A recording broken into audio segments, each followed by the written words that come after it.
Hare Krishna, Krishna Krishna, Hare Hare, Hare Rama, Rama Rama, Hare Hare. A few days ago in Vrindavan, I made the point in a class that I was giving there. It's a point that I make from time to time, that some strange points in Christian dogma. Do you know what dogma means? It means a belief which is not well substantiated. It's propagated, but it's not well substantiated. It's something which people are supposed to believe without any basis. So I mentioned a couple of points. One was that as we saw as we were driving from the airport on the back of one of the cars, Jesus died for you. So the idea that Jesus is God and that He died is practically atheism. God died. So that's very strange. And there are so many strange things. I gave another example that all the suffering of the human race since time immemorial is because someone a long time ago ate an apple. And it's also very strange. Of course, not that all Christians believe that literally, although previously they did before they became enlightened, so to speak. Although what are called fundamentalist Christians, they believe this. Although the basis of Christianity is that Jesus died on the cross for our sins, although as far as I'm told it's not mentioned anywhere in the Bible. Anyway, as I was saying yesterday, we don't have to get too much into Christianity, but I just mentioned that it's rather strange. So at the end of the class, a written question was presented to me that, well, Adam eating an apple may seem strange, but then Brahma's coming out of the lotus, that also seems strange. It wasn't really a question, it was a comment which invited a response. So I replied to it that it's not really, I said it's like comparing apples and oranges, which is an English saying which means it's an imprecise analogy. As Srila Prabhupada sometimes pointed out, an analogy should have points in common with the point, with the subject that it's supposed to be demonstrating. If you say, for instance, that birds have beaks, and therefore you shouldn't play football on Sundays.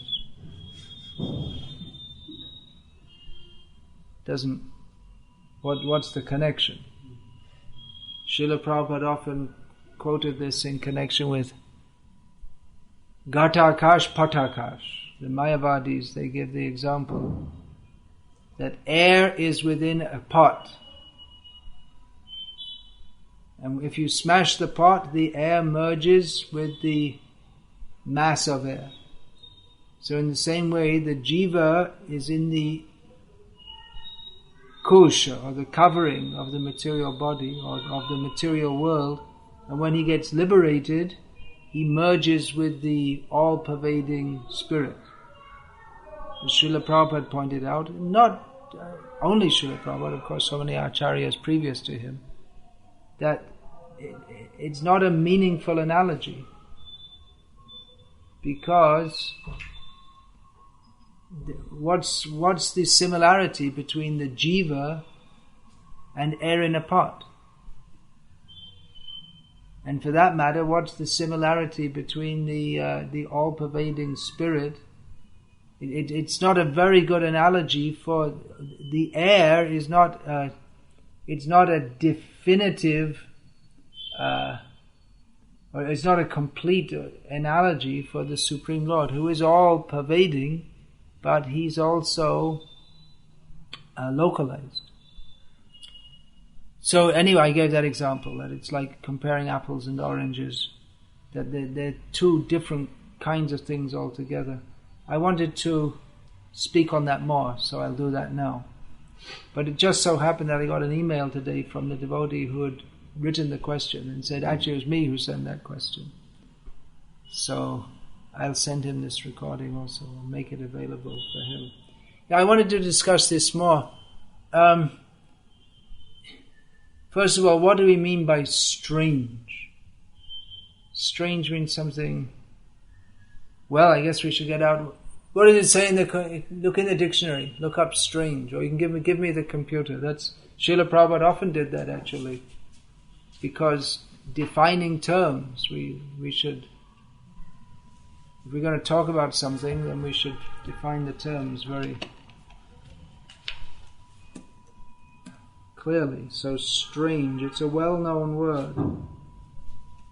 Just like God is a well-known word, but no one knows what it means. So strange, okay. Not previously known, unfamiliar. Something which is unfamiliar is strange. Just like you may go to some part of the world and see some fruit. If you never tasted durian, and you think that's a very strange fruit. Have you tasted durian? They get everything in Dubai. It's popular among Chinese people. In Thailand, in this season. And you know what durian is? It looks something like a jackfruit and it stinks like anything. They have outside the hotel signs, no durian allowed. It looks similar to a jackfruit, outside and inside. And it tastes terrible, but people go crazy over it. Chinese people, they love it. And it's really hot. It makes you, even though it comes in the summer. Anyway, sounds really strange, doesn't it? Well, there's an example of something strange. Durian, one kind of fruit.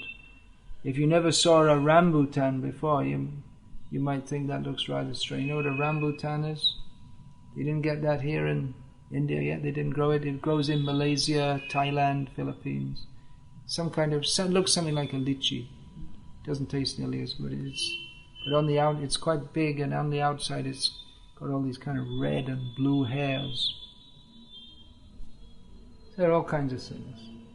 Keshav tua jagat vichitra. Bhaktivinoda Thakur says, O Keshav, your jagat, your world is vichitra. What does vichitra mean? What's the usual English translation of that? Complex?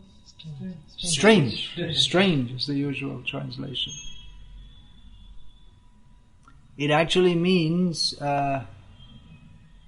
literally, what does it mean? It means, variegated, I guess it means. And maybe it's several. I could look that up too. Can mean wonderful, yeah. Chitra means Chitra Bhav, that's said about Chaitanya. The word Chitra is often used in Chaitanya Leela. Chitro Shando Tamo Nudo, wonderfully bestowing benediction on all. Okay, so strange means unfamiliar. Out of the ordinary, unusual or striking, differing from the normal. Not of exotic. What's the meaning we're looking for? Okay.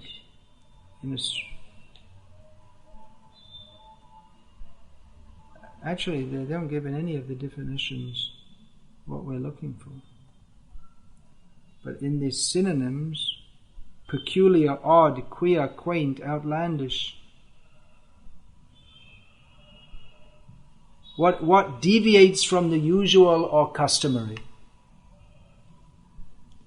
So, all right. So, what deviates from the usual or customary? Well, we would expect God to be strange, in the sense that He's not ordinary. And we would expect the universe to be, many things about the universe to be strange, because we can only perceive a very small part of it. So we can expect that the creation of the universe, it may seem rather strange, whichever way it is. The scientist theory, which also is similar to that of the Catholic Church, is creation ex nihilo. There was nothing and then there was everything. The only difference is the scientists say nothing came from nothing. And the Catholics say, well, there was nothing but God made everything.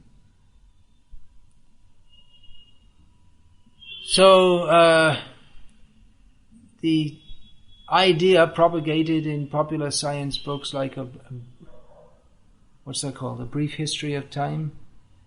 What's that called? Stephen Hawking's, what's that book? His famous book called? A Brief History of Time, isn't it? Yeah. It's one of the most popular books among staunchly faithful, young, scientifically minded Indians. You may have seen them reading it on the train. When you go to distribute books on the train. So he presents the commonly popular scientific dogma, the most popular one, among the several hundred theories about how everything came about, but the most popular one at the present time, at least what we're told, there may be a new one because scientific theories take time to infiltrate into the popular imagination. The theory is, well, there was nothing, and then all of a sudden there was an explosion. How did it happen? Well, it's rather strange. And then everything fell into place, and here we are sitting in Bangalore. It all came from nothing. Right?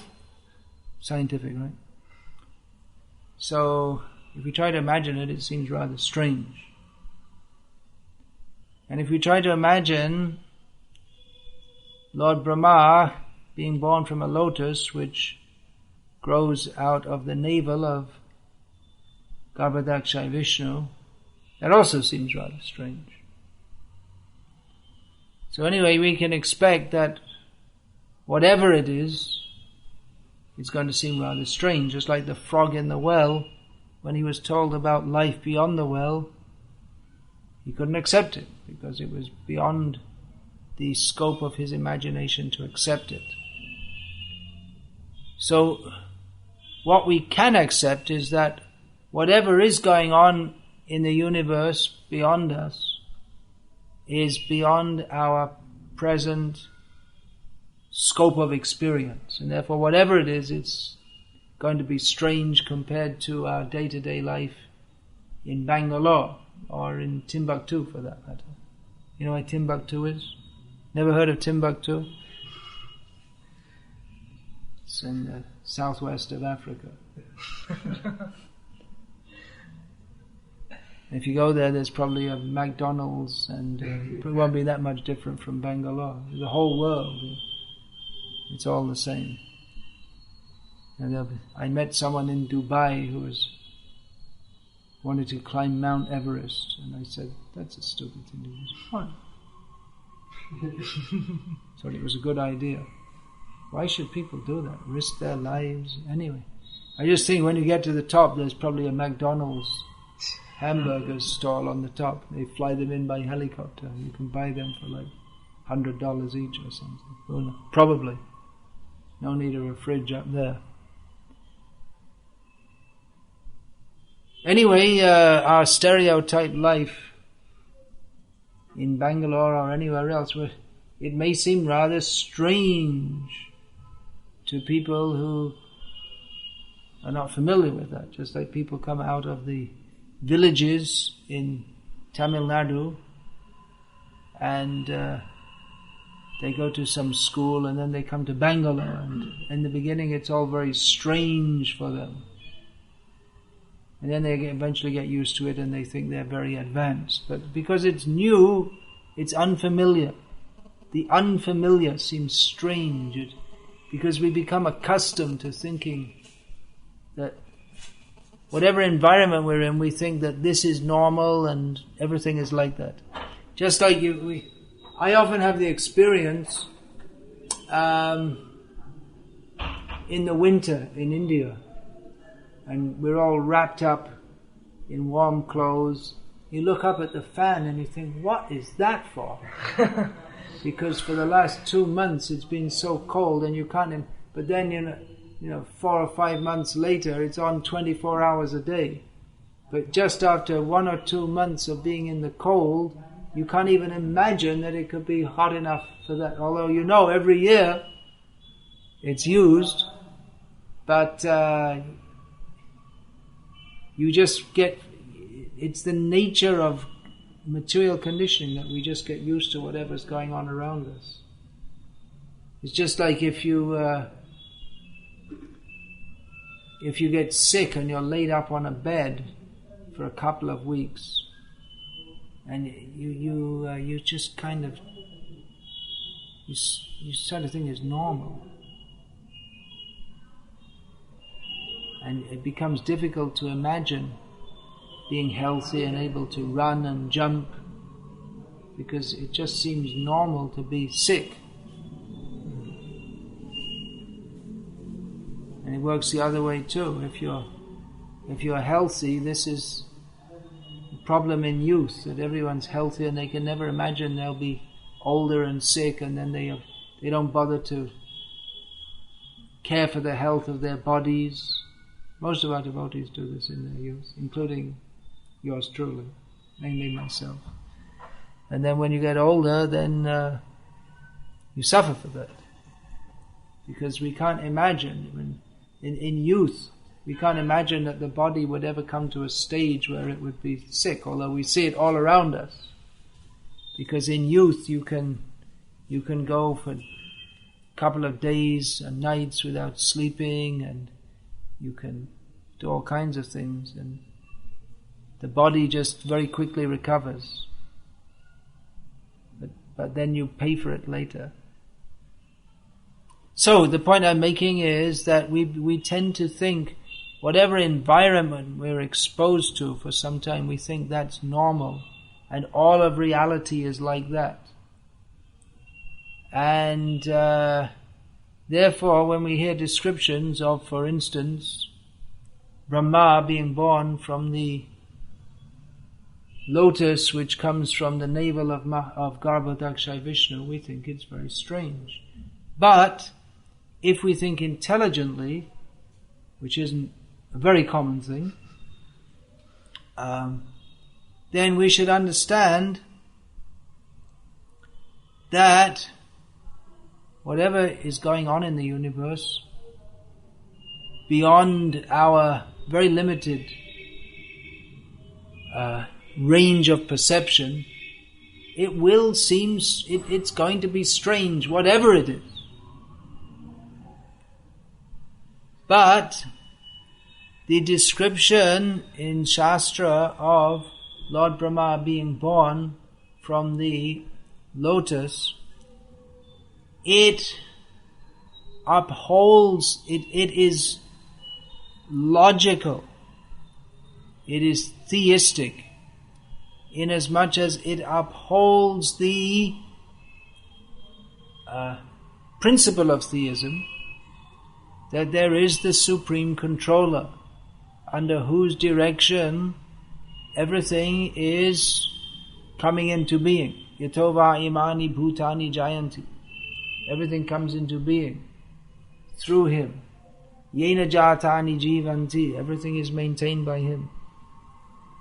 Maya dhakshena prakriti suyate sacharacharam hetuna anena kauntaya jagadvi parivartate. The whole material creation is ordered by him. He is the ultimate source of everything. So it upholds that principle that there is a intelligent direction of a sensible person in charge of the universe. It upholds that principle. Whereas the other or the popular strange theory that everything comes from nothing. There's nothing explodes, and then it all falls into place by chance. That's also a strange description, but it doesn't really make any sense. It doesn't in any way correspond with anything that we have any. It's a theory, but it doesn't correspond with anything that can be considered scientific. The idea that everything, although they call it science, but the idea that everything can come into being simply by chance. All the order in the universe comes into being by chance. It's actually the most gross and hypocritical anomaly in the name of science. That order comes out of disorder. Actually, it contradicts the laws of science, because any system without control should tend toward chaos. So, the appearance of Brahma is strange, but it's an acceptable and strangeness. Whatever it is, how God creates the universe, it's going to be something definitely more complex and unusual to us. Unusual is a synonym of strange, than someone's a housewife making coffee. They also make something, or make idlis or something like that. Even you may have seen, there was one movie, you probably didn't see it, there's so many movies, of devotees in Australia. Oh, actually it was a photograph, and at some festival, the devotees in Australia, they were cooking puris, and there was a regular, Australian woman looking like amazed, because they'd never seen, they'd never imagined that you can put a flat piece of dough into hot oil and it will blow up like that. They'd never seen such a thing. They never imagined, and she was surprised. So to her it seemed very strange and wonderful. You could see from the photo, she was amazed. So we shouldn't think that God, He's creating the universe in such a drab or humdrum way. But there should be something wonderful about it. Otherwise, what's the fun in being God? So the question comes then, well, what about when I was criticizing the idea that all the suffering of humanity comes about because of Adam eating an apple? I also said that was strange. But that's strange in a different way. The strangeness that may seem to us strange, it only seems strange to us because we're tiny, limited beings. The strangeness of Brahma's appearance, that strangeness upholds the principles of theism. That there is God. And the first living being in the universe comes from Him, and under His direction, Brahma organizes the universe. So it upholds the principle of theism. Whereas the idea that Adam ate an apple and therefore the whole human race is suffering, it transgresses the principles of theism. Actually, the idea is that because Adam was told not to eat that fruit, apparently in the Bible it just says a fruit, and it's been called an apple. It's been supposed that it's an apple, but maybe it was a jackfruit, you never know. Or a lychee or whatever. Anyway, the idea is that he disobeyed the order of God. That's the idea. And that everyone in this world is suffering because of disobedience of the order of God. So that's all right. That we can accept as a theistic principle. But if we're to take it, we can accept as a theistic principle that everyone in the mature world is suffering because of disobedience of the order of God. That's acceptable. But if we take the description literally, that one person, they ate an apple, or whatever the fruit may have been, and because of that, there's an accident, we hear sound of scraping and screaming, and someone got run over by a truck. And then the truck driver, they take him to court and say, well, it wasn't my fault, it was Adam's fault.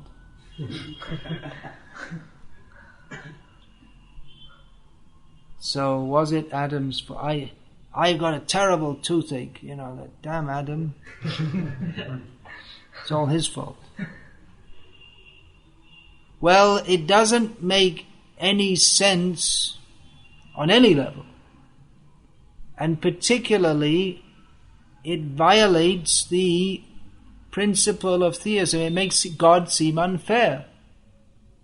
Why should all living beings suffer for the very minor fault of one person? I mean, even if the whole of society for all time, everyone for all of the time to come should suffer because of one person's fault, that's not a very good idea. But they should have done something. It should have been a mass murder. I guess there was no one to mass murder at the time. But it should have been something more spectacular than eating an apple. You can imagine, Adam gets called before God, and there's the sound of drums being... And God looking very angry, and you ate an apple!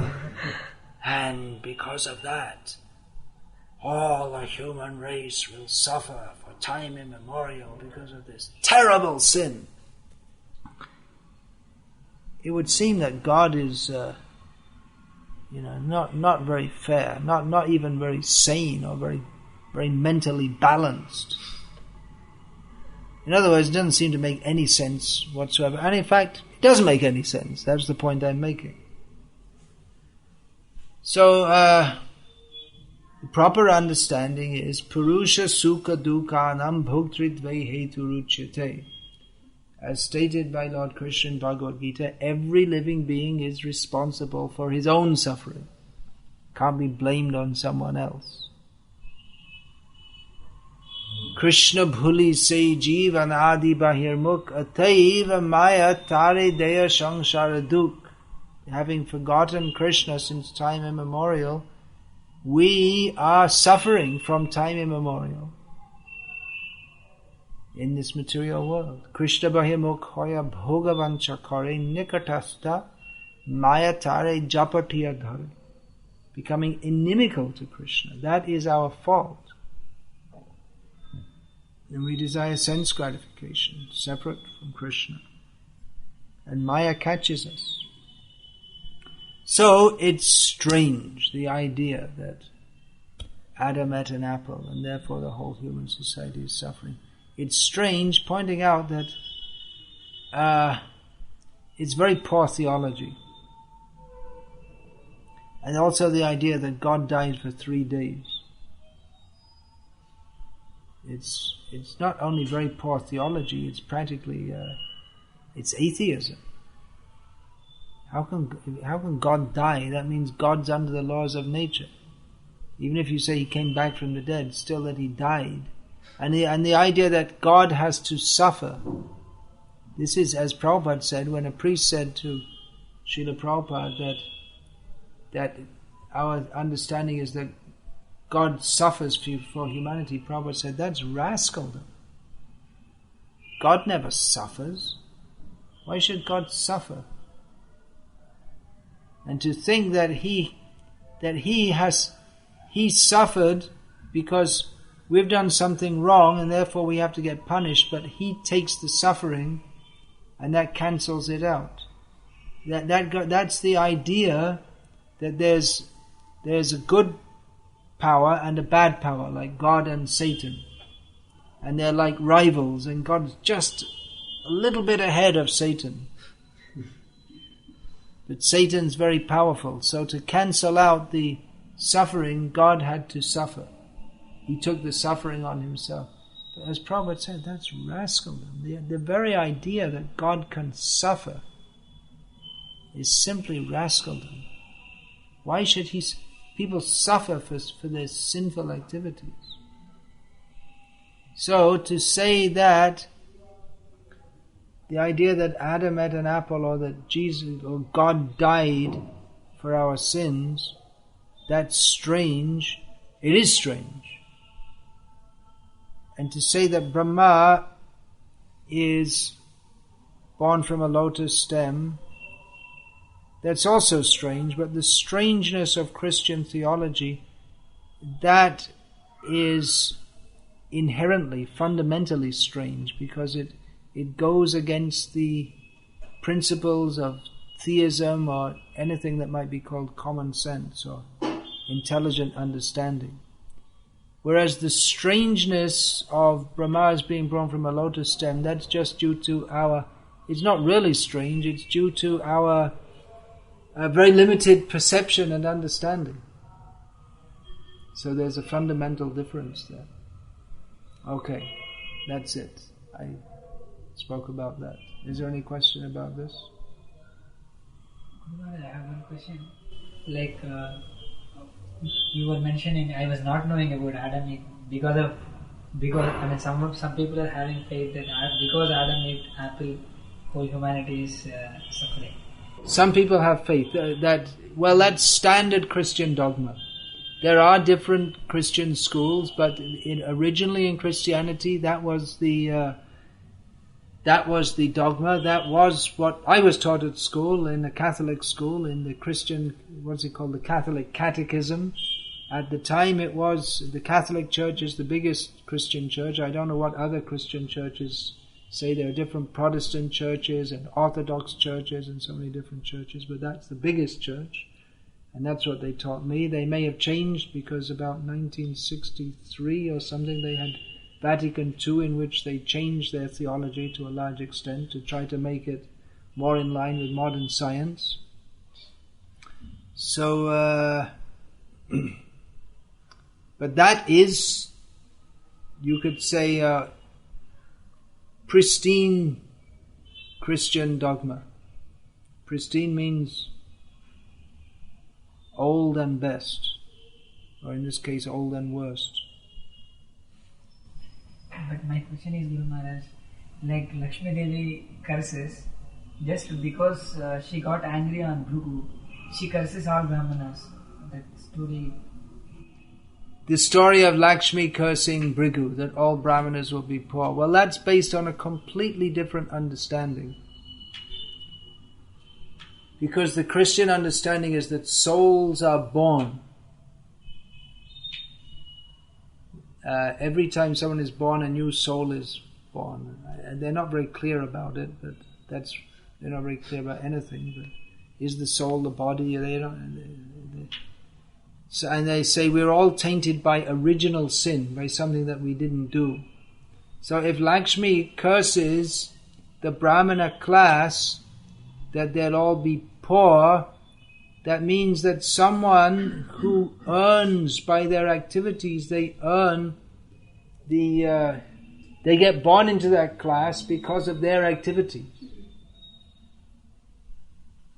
And actually it's not a curse, or rather the curse is a benefit, because for a Brahmana to be poor, that's helpful for his transcendental realization. So it's a completely different,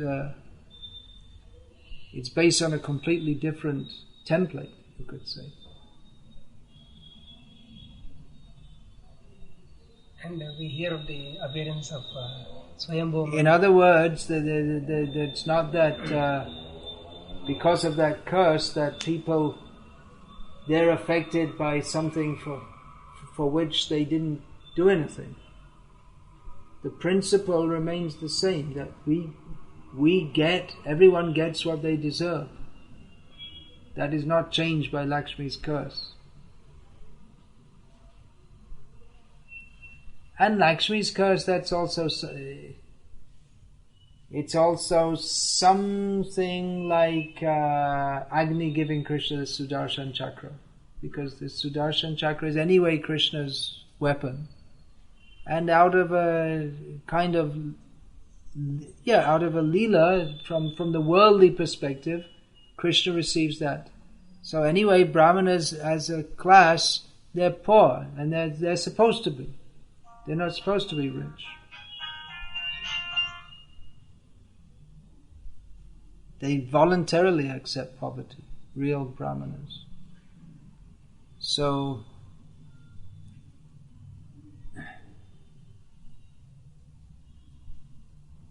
it only appears like that she made it like that, but that's their inherent quality anyway. Yeah, what was that? Someone's going to ask something. We hear the appearance of Swayambhu Manu and his wife, Shatarupa. Yeah. It's very similar to the appearance of Adam and Eve. Like it seems similar, yeah. They just came from his body. Well, they came from, So? Like, is it like... There are similarities, which when Christians came to India and they were first studying all these things, they thought that the Vedic stories had come from the Bible, because there's similar to Noah's Ark. There's the story of Matsya Avatar and the Satyavrata Muni who makes a boat because of the upcoming flood. But they dropped that theory when they understood that actually the Vedic culture far predates Christianity. So they had to drop that idea. And there are similar things which are the same. It may be that various stories have come from India and they've come in various ways. But as I was saying yesterday anyway, we don't have to take very seriously all the things in the Bible, because it's very poor theology. We don't have to preoccupy ourselves with it.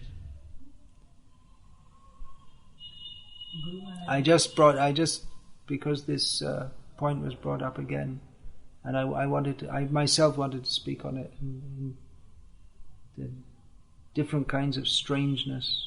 That's why I elaborated on it. Yeah. Speak loudly. Speak to Gaur Bhagavan, don't speak to me. Look over there and speak to him. He has to hear it. The mic has to hear it also. Yeah. Aryan theory. Aryan theory is very... What do you mean Aryan theory? Explain what you mean by Aryan theory. I mean, some people came from somewhere to India. The Aryan invasion theory, you mean? Aryan invasion be more specific. That's well debunked now. Yeah, that is debunked, but that was I read 7th Goswami book. Yeah. In that, Bhaktivinoda Thakur also was... in Krishna Samhita, he presented information from Shastra, interpreting it in a way that at that time modern scholars might accept it. Before doing that, he said there are two ways to understand Shastra. One is the swan's way, and the other is the ass's way. So he said this is the ass's way for people who are attached to the modern ideas. It's to show them, you see, the Bhagavatam already shows all these things. That's why he interpreted it like that, just to draw their attention to Bhagavatam. Not that Bhaktivinoda Thakur believed all these theories. That question often comes up, but I don't know, people, they don't read carefully enough. But he very clearly says there are two ways of understanding scripture. One is the swan's way and the other is the ass's way. And then you read the ass's way, and because you're an ass, you think that this is correct. It's meant for asses.